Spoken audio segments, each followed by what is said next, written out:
Students, welcome to crux.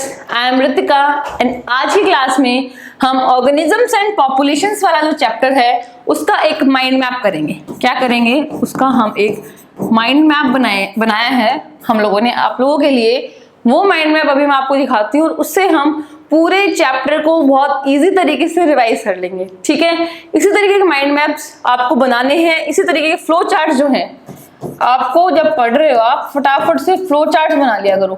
Flow charts बनाने के लिए या फिर आप इसको चीजों कैटेगराइज कर दिया करो। इस टाइप से कैटेगराइज कर सकते हो, इस टाइप दो टाइप से कैटेगराइज करके उनके एग्जांपल्स आप स्टडी कर सकते हो। तो कैटेगराइज कर लो अपने डाटा को, यानी कि अपनी इन्फॉर्मेशन को। बहुत ज्यादा पढ़ाई करनी है आपको तो बहुत ज्यादा इन्फॉर्मेशन लोड है आपके दिमाग में। उसको अगर आप पैराग्राफ के फॉर्म में रीड करोगे तो आप भूल जाओगे एग्जाम होने तक। ठीक है, लेकिन हमारी जो ब्रेन है उसकी एक फोटोग्राफिक मेमोरी है। तो जो फ्लो चार्ट जो आप या फिर माइंड मैप अगर आप बनाते हो तो वो ऐसे फोटो आपके दिमाग में रहता है। इस वजह से क्या होगा, अगर आप एग्जाम जब दोगे तो आपको मेमोराइजेशन करने में, मेमोरी में याद करने में आपको बहुत आसानी रहेगी। आप जल्दी से अपने क्वेश्चंस को सॉल्व कर पाओगे। क्लियर? तो ये बस छोटा सा सजेशन है कि आप माइंड मैप फ्लो चार्ट से या फिर कैटेगराइजेशन करके अपनी चीजों को याद कर सकते हो। आते हैं हम चैप्टर की तरफ। हमारा सबसे पहला टॉपिक था पॉपुलेशन, ऑर्गेनिजम्स एंड पॉपुलेशन में ऑर्गेनिजम्स एंड इट्स एनवायरनमेंट। ये हमारा फर्स्ट टॉपिक था। इसमें हमने सबसे पहले पढ़ा था कि मेजर अबायोटिक फैक्टर्स, कि जो अबायोटिक फैक्टर्स हैं जो कि इफेक्ट करते हैं ऑर्गेनिजम्स को, वो 4 पढ़े थे हमने। 4 में से हमने पढ़ा था temperature, water, light and soil. ठीक है, इसमें हमने सबसे इंपॉर्टेंट जो चीज पढ़ी थी वो पढ़ी थी eurythermal organisms and stenothermal organisms. Eurythermal organism and stenothermal organisms, ये हमने पढ़ा था। यूरीथर्मल का मीन्स क्या है? वाइड रेंज, और स्टीनो का मतलब था हमारे पास नैरो। क्लियर? तो eurythermal are those organisms which can tolerate a wide range of temperature. Thermal means temperature, Yuri means wide. ठीक है, तो यूरीथर्मल जब हम कंबाइन करेंगे तो मतलब बनता है ऐसे ऑर्गेनिजम्स जो कि वाइड रेंज ऑफ टेम्परेचर को टॉलरेट कर सकते हैं। And stenothermal means such organisms which tolerate only a narrow range of temperature. इसी तरीके से अगर हम वाटर की बात करते हैं तो वाटर में प्रेजेंट होता है, हमने सॉलिडिटी की बात की थी कि सॉल्ट प्रेजेंट है। ठीक है, सॉल्ट को हम बोलते हैं हेलाइनिटी या फिर हेलाइन टर्म से हम रिफर करते हैं। तो सिमिलरली जैसे टेम्परेचर में हमने देखा, इसी तरीके से हमारे पास सॉल्ट में प्रेजेंट है Yuri हेलाइन and steno हेलाइन organisms. Yuri हेलाइन organisms those organisms which can tolerate a wide range of salt salinity, ठीक है, या फिर salt concentrations. Steno हेलाइन means those organisms which can tolerate only a small या फिर narrow range of salt concentrations. Clear? ठीक है, बाकी 4 factors हमने पढ़े थे। अब इन 4 फैक्टर्स के अकॉर्डिंग जो ऑर्गेनिजम्स है वो रिस्पॉन्ड करते हैं। वो क्या करते हैं? वो रिस्पॉन्ड करते हैं। कौन कौन से 4 तरीके हैं? सबसे पहला है रेगुलेट, दूसरा confirm, third migrate and fourth suspend. ये 4 तरीके हमने पढ़े थे हमारी क्लास में, आपके बुक में मेंशन है। रेगुलेट करने में क्या होगा कि हमारा जो बॉडी टेम्परेचर है वो इंटरनली मेंटेन हो। वो क्या हो? वो इंटरनली मेंटेन हो by the process of homeostasis.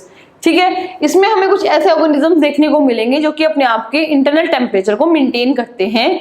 जिसमें सबसे इंपॉर्टेंट है जो ह्यूमंस हैं, उनका इंटरनल बॉडी टेम्परेचर होता है 37 डिग्री सेल्सियस। क्लियर? सेकंड हमने देखे थे कन्फर्म, जो कि क्या है? जो कि अपनी बॉडी के सराउंडिंग से ही अपना टेम्परेचर को रेगुलेट करते हैं। अगर इन्वायरमेंट में गर्मी ज्यादा प्रेजेंट है तो वो गर्मी जैसी रिएक्शन कुछ रिस्पॉन्ड देंगे। ठीक है, कुछ रिस्पॉन्ड देंगे, वो हीट को लूज कर देंगे। ठीक है, वो हीट को लूज कर देंगे। विंटर से तो वो कोशिश करेंगे हीट को वो रिटेन कर पाए। इसी के साथ जो माइग्रेट जो है, माइग्रेट वो ऑर्गेनिजम्स हैं जो एक जगह से दूसरी जगह माइग्रेट हो जाएंगे। जैसे कि हमने एग्जांपल देखा था साइबेरियन क्रेन्स का। साइबेरियन क्रेन्स जब अनफेवरेबल कंडीशंस आती है साइबेरिया में, जब एक्सट्रीम कोल्ड एनवायरनमेंट होता है तो वो मूव कर जाती हैं इंडिया के कुछ पार्ट्स में। जैसे कि राजस्थान में हमारे पास सिचुएटेड है क्योलाडो नेशनल पार्क इन भरतपुर, वहां पे वो माइग्रेट करती हैं for a short duration of time. Fourth हमने देखा था सस्पेंड। सस्पेंड में हमने पढ़ा था कि कुछ स्पोर्स हैं जो कि क्या होते हैं, एंडोस्पोर्स होते हैं। कुछ हमारे पास फंजाई, एल्गी, बैक्टीरिया स्पोर्स बनाते हैं। अनफेवरेबल टाइम में, अनफेवरेबल कंडीशंस में वो स्पोर्स सस्पेंड हो जाते हैं कुछ टाइम पीरियड के लिए, ठीक है। जब फेवरेबल टाइम पीरियड आएगा, जब फेवरेबल कंडीशंस आती हैं, तो वो जो स्पोर्स हैं वो जर्मिनेट करेंगे and they give rise to a new organism. Similarly suspend में एक नॉर्मल मैमल में हमने एग्जांपल देखा था हाइबरनेशन का। पोलर बियर्स जो होते हैं वो विंटर्स में हाइबरनेट करते हैं, या फिर विंटर्स में हम बोल सकते हैं स्लीप, लंबी नींद में चले जाते हैं। समर्स के टाइम पे वो ज्यादा खाना खाते हैं, उस खाने को वो स्टोर करते हैं एज अ फैट की फॉर्म में स्टोर करने की वजह से पोलर बियर्स हमें मोटे हेल्दी दिखते हैं। सिमिलरली तरीके से वो विंटर्स में क्या करेंगे, जो फैट उन्होंने स्टोर किया है उसको मेटाबोलाइज करके अपनी एनर्जी को गेन करेंगे। विंटर्स में कोई भी हरकत नहीं करेंगे, कोई भी काम नहीं करेंगे, आलसी जैसे वो पड़े रहेंगे। आपको आलसी नहीं बनना है, आपको अपनी पढ़ाई करनी है जल्दी से जल्दी, क्योंकि आपका एग्जाम नजदीक आ गया है, ठीक है। ये 4 तरीके हमने देखे, 4 हमने फैक्टर्स देखे थे, उनके अकॉर्डिंग हमने रिस्पॉन्स देखा था। 4 तरीके का ये रिस्पॉन्स था। इस रिस्पॉन्स को अगर हम एक ग्राफ की फॉर्म में रिप्रेजेंट करें, ये जो रिस्पॉन्स हमें मिला है, इस रिस्पॉन्स को अगर हम एक चार्ट की फॉर्म में क्या करें, हम ऑर्गेनाइज करें, तो यहाँ पे हमारा internal level and on the x axis we have our external level.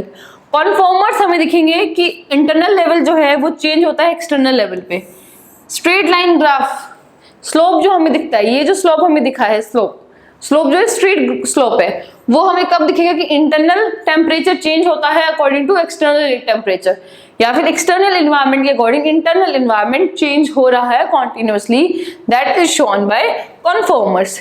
Regulators में इंटरनल लेवल मेंटेन है whatever be the external level, ठीक है। इंटरनल एनवायरनमेंट मेंटेन है whatever be the external level. External level increase हो या decrease हो, उससे कोई भी फर्क नहीं पड़ता है रेगुलेटर्स को, ठीक है, उससे फर्क नहीं पड़ता है रेगुलेटर्स को। थर्ड हमारे पास आते हैं जो माइग्रेट और जो सस्पेंड करते हैं, जिनको हम बोलते हैं पार्शियल रेगुलेटर्स। कुछ टाइम के लिए वो कंफर्म होते हैं, कुछ टाइम के बाद वो रेगुलेट होते हैं, ठीक है। दोनों उनमें हमें मिक्स टाइप के फॉर्म्स जो हैं वो देखने को मिलती है, इसी वजह से हम इनको बोलते हैं partial regulators which constitutes migrate and suspend. Clear, which constitutes migrate and suspend.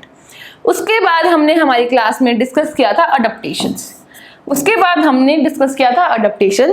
अडप्टेशंस क्या है, वो यहाँ पे डेफिनेशन दी गई है अडप्टेशंस की, कि attribute of organism, morphological, physiological and behavioural changes that enables the organism to survive and reproduce in its habitat. Adaptations एक ऑर्गेनिज्म का एट्रीब्यूट है, ट्रेट है, कैरेक्टर है, जो कि 3 तरीके से हो सकता है। कौन कौन से 3 तरीके? मॉर्फोलॉजिकल, फिजियोलॉजिकल एंड बिहेवियरल, ठीक है। यानी कि मॉर्फोलॉजी दिखने में हमें चेंजेस दिख सकते हैं, मॉर्फोलॉजी में अडप्टेशन कुछ आई है। फिजियोलॉजिकल यानी कि उसका मेटाबॉलिज्म किस टाइप से मूव करता है, उसे ग्रोथ हार्मोन्स किस टाइप से मूव करेंगे, किस टाइप से फंक्शन हो रहा है बॉडी में, वो फिजियोलॉजिकल है। क्लियर। फिर है बिहेवियरल, कि उसका बिहेवियर चेंज हुआ है, बिहेवियरल पैटर्न जो है, बिहेवियर पैटर्न चेंज हुआ है। क्लियर। 3 टाइप के चेंज है, यानी कि अडप्टेशन क्या हुआ, अडप्टेशन एक एट्रीब्यूट है, एक ट्रेट है, एक कैरेक्टर है किसी भी ऑर्गेनिज्म का, जो कि हमें 3 तरीके से देखने को मिलता है, मॉर्फोलॉजिकल, फिजियोलॉजिकल एंड बिहेवियरल, ठीक है। ये किस में हेल्प करेगा अडप्टेशन हेल्प करेगा उस ऑर्गेनिज्म को सर्वाइव करने में और अच्छे तरीके से बेटर वे में रिप्रोड्यूस करने में। 2 फायदे हैं, in the survive and to reproduce. Clear. Adaptation की डेफिनेशन आपको क्लियर होनी चाहिए। Adaptation is an very very important topic, ठीक है। Therefore, adaptation is described as an attribute of organisms, morphological, physiological and behavioral changes that enables the organism to survive and reproduce better in its habitat. अपनी ही habitat में अच्छे तरीके से वो survive और reproduce कर पाए। इसके कुछ एग्जाम्पल्स देखे थे हमने अडप्टेशंस के, वो अभी हम डिस्कस करते हैं। सबसे पहला एग्जाम्पल हमारे पास आता है अडप्टेशन इन कैंगरू रूट। जो कैंगरू रैट है उसमें कुछ अडप्टेशंस हैं, जैसे कि अडप्टेशन एग्जांपल हमारे पास, जैसे कि meeting water requirement by fat oxidation and produce concentrate urine. ये 2 चीजें करता है हमारे पास कैंगरू रूट अपने आप बॉडी को अडप्ट करने के लिए। किसके लिए? वाटर के लिए। कैंगरू रैट जो है हमारे पास वो डेजर्ट में पाया जाता है। डेजर्ट में हमें पता है पानी तो कम मिलता है, अपने आप में अपनी बॉडी में पानी की जो कमी है उसको सॉल्व करने के लिए कुछ अडप्टेशंस आई हैं कैंगरू रैट में, वो अडप्टेशंस हमें बताई गई है। कि जो वाटर रिक्वायरमेंट है वो फैट ऑक्सीडेशन से करता है। फैट ऑक्सीडेशन जब होगा जहाँ पे water as a by product release होता है, उस वाटर को ऑब्जर्व करता है। उसी के साथ जो यूरिन जो निकलता है, जो रैट जो यूरिन देता है वो कॉन्सेंट्रेटेड यूरिन देता है। वहां पे जितना वाटर था वो सारा का सारा वाटर उसकी बॉडी एब्जॉर्ब कर लेती है। तो इस टाइप के अडेप्टेशंस हमें देखने को मिलती हैं कैंगरू रैट में with regard to water. Clear. दूसरी अडेप्टेशन अगर हम प्लांट में देखें, सेम डेजर्ट में प्लांट है, डेजर्ट में प्लांट क्या करेगा, थिक क्यूटिकल ऑन लीफ, कैंप pathway and no leaves. Thick cuticle on leaf का क्या मतलब है कि जो लीफ है उसके ऊपर एक क्यूटिकल की लेयर है। लीफ के सरफेस के ऊपर जहाँ पे सबसे ऊपर एपिडर्मिस होता है उसके ऊपर भी एक क्यूटिकल की लेयर है, एक वैक्सी लेयर है जो प्रोटेक्ट करती है कि ट्रांसपिरेशन ना हो, वाटर लॉस जो है वाटर लॉस कम से कम हो, उसको मिनिमाइज करने के लिए थिक क्यूटिकल की लेयर प्रेजेंट होती है। दूसरा है हमारे पास दिया गया कैंप। कैंप पाथवे हमारे पास फॉलो होता है कि स्टोमेटा जो है वो कार्बन डाइऑक्साइड लेते हैं, ठीक है। स्टोमेटा का रोल है गैसेस एक्सचेंज में, तो स्टोमेटा दिन में ना ओपन होने के बजाय वो रात में ओपन होते हैं। Stomata will open in the night, रात में कार्बन डाइऑक्साइड लेके स्टोर कर लेते हैं, दिन में बंद हो जाते हैं। क्लियर। क्योंकि स्टोमेटा का लाइट से कोई भी रोल नहीं है, stomata is only for the purpose of gas exchange. Clear.